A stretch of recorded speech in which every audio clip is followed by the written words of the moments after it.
This is the TM Master Cup Series, here for race number 2 of 19 in Carbondale, Illinois. The Clutch Pole Award goes to the number 35 car driven by Eric Jackson. This team won the pole in Talladega because this was the number 2 car last year. The 35 led the field to the green, and as you see on the right of your screen, there's a yellow car on pit road all by himself. That is Kurt Pliskin in the number 16 car.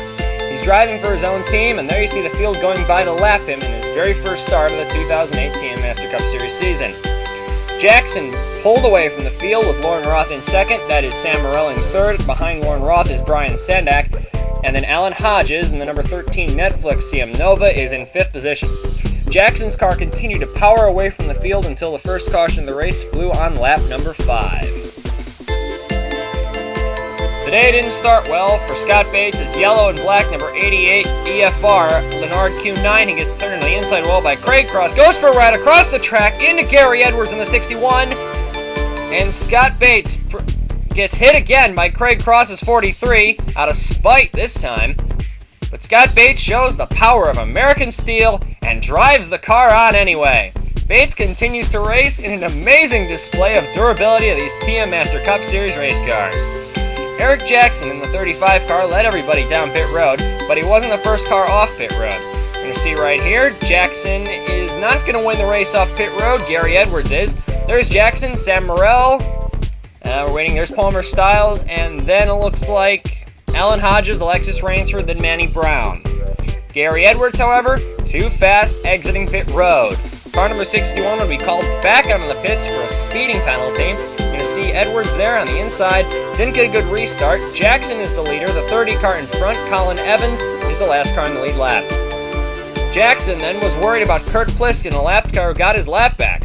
However, considering that Pliskin was running about the same time as Jackson was not making any serious attempts to try to pass him. The 35 car, however, was clocking in the fastest laps of the race once the run got settled in. Various mechanical problems resulted in the Blitzkrieg Racing team calling their single car, the 91 of Danny Sabin, into the pits. There was apparently a right front tire going down the 91, as after a 2-tire change he was back out. Daytona winner Johnny Ada was running in 28th place, not the run he wanted in order to back up his Daytona win. Tony Durbin, defending TM Master Cup Series champion, was right in front of him. Eric Jackson in the 35 car in the meantime continued to power away from Sam Morrell in second and Palmer Styles, who was running in third. Alexis Rainsford and Alan Hodges were the only side-by-side battle in the top 15. Rainsford's 27 and Hodges' 13 car were about equally as powerful. However, Rainsford would take the spot, having the better line on the racetrack. Eric Jackson and Kurt Pliskin get together as Pliskin tries to come into the pits. Pliskin, coming in a little bit earlier than the rest of the field, is. We're on board with Eric Jackson, the 35, as he makes his green flag pit stop. Then, after pit stop cycled out, the caution flew, lap 31. Kurt Pliskin's streak of running into cars in Carbondale continues. He gets into Stephanie McGlynn, Sam Morrell. The 6 car goes off the ground, and it's going to create a traffic jam. There's Sendak involved. Howard, the 17, Ross Peterson, Rachel Rainsford, 16 car goes over, Ryan Araki, Anthony Evans, Cyrus Laterza, the brown car. That's Kelly Dawson, the black 08, Mike Whitmore, Scott Stoidler, and I think that's it. Let's go on board Anthony Evans on the number 10 car, see how much time he has to react to this. He's already committed to the outside, so not much time at all. See Ross Peterson, the 47 car. The only positive you see is Anthony Evans gets a nice view of his sponsor. However, he goes behind the wall and out of the race. Here's another look at it. Kurt Pliskin into the wall. There goes the 6, the 66 in the inside wall. Roderick, the 4, gets around it. So does Danny Sabin. Tyrone Stanley just barely misses it. There's a yellow car on the bottom. I don't know who that is. No, that's an orange car. That was Julian Osova, who clipped the 99 car fairly hard. This is the smoking car number 16. And that takes out Anthony Evans, Cyrus Laterza, Kelly Dawson, Rachel Rains for the 99 still in the race, but Julian Osova, a very angry Julian Osova, goes out of the race as well. On the restart, Alan Hodges in car number 13 leads Eric Jackson. Hodges was able to get in front of Jackson using pit strategy. He's easily able to get around Gary Edwards in the 61 without too many problems. However, Hodges reported some mechanical problems, and along with Eric Jackson, who was pitting for fuel, decided to come in 1 lap after the green. This proved to be a big mistake. Scott Bates continues his streak of being run into by other race cars. Tyrone Stanley runs into him, he hits Alexis Rainsford, and then goes flying up into the outside wall. And that's it. Scott Bates shows his perseverance by continuing to race, despite having a very damaged race car at this point. On the restart, car number 27, driven by Alexis Rainsford, led the race with Alan Hodges in second, Palmer Stiles in third, and then Leonid Roderick in the fourth position. Johnny Ada was a lap down.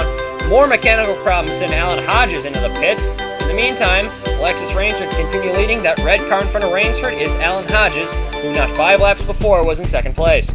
Rainsford was pulling away from Leonid Roderick and Palmer Stiles, both of whom were being held up by the slow number 04 car driven by Johnny Ada. Looking back at Palmer Stiles now, they see the 34 car is easily fast enough to get around Johnny Ada. However, Carbondale is not known to be very accommodating to passing. Kurt Walker was running in the fourth position. This isn't much of a surprise because of his driving ability, but because Gazelle Racing is not known for being able to put cars in the front on a consistent basis. The 04 car held up Stiles enough to where Walker was able to catch up to Roderick and Stiles.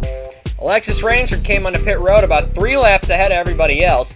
The second car to come onto pit road for green flag pit stops was her older sister Rachel in the 99 car, and then about 5 laps passed before Justin Brooks led everyone else onto the green flag pit stops. Damian Snyder, Scott Stoyler, then Palmer Stiles followed suit, leaving Leonid Roderick in car number 4 as the race leader. Alexis Rainsford, when pit stop cycled out, held a commanding lead of about 16 seconds until caution 4 for debris on lap 68. This debris caution did not settle well with the 27 team as they restarted in the 13th place. Palmer Stiles in the 34 Kodak car restarted as the race leader. Stiles was in the lead with Kurt Walker in second, Lauren Roth in third.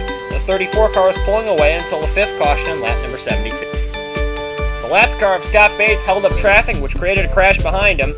Matt Taylor, Joseph Howard, Lewis Kingston involved, Alexis Rainsford, Colin Evans, Eric Jackson I think got a piece, and I think Dale Roswell did as well. Here's the other part of the accident. Chris Johans puts Mike Whitmore to the inside wall, collects Dan Klezel and Stuart Sandoval in the 77. Car number 62 goes behind the wall and is out of the race.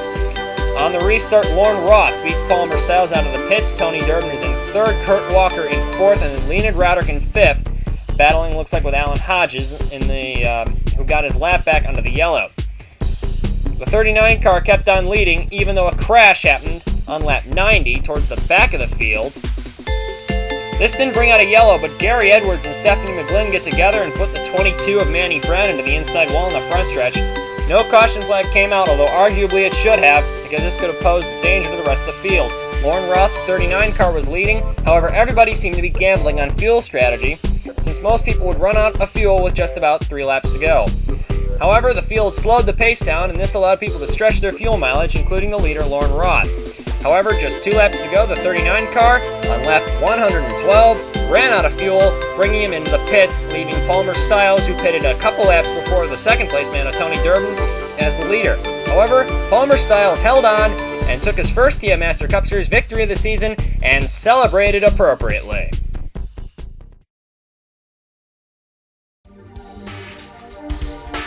Tony Durbin held on to finish second, Kurt Walker in third, Roderick, Darcy, Wodarczyk, Damian Snyder, Alexis Rainsford, good run. Same with Eric Jackson, the 35 car, which missed Daytona. And then Justin Brooks in the 31 rounds at the top 10. And here's top 10 in points. Palmer Stiles, the leader, Leonid Roderick in second, Damian Snyder, Johnny Ada, Todd Wodarczyk, Alexis Rainsford. Scott Stoyler, the 26 car, moves up the place. Curtis Darcy in the Flair Motorsports number 9. Great run for that team, jumping up into the top 10 in points. Manny Brown and then defending TM Master Cup Series champion Tony Durbin rounds out in the top 10 in points. And here's 11 through 20. Justin Brooks after a strong finish up to 11th. Lauren Roth, Kurt Walker in the 24 car, 2-time Marla champion, showing his strength in the TM Master Cup Series. Somehow, after getting in so many crashes, Scott Bates moves up positions in points instead of down. Sam Morrell, Zelda Ashby in the 55 car, Joel Rodriguez, a quiet run, Ryan Araki, Dan Klezel, all the way down to 19th, and then Colin Evans rounds out the top 20. That's all for this week in the TM Master Cup Series. I'll see you next time.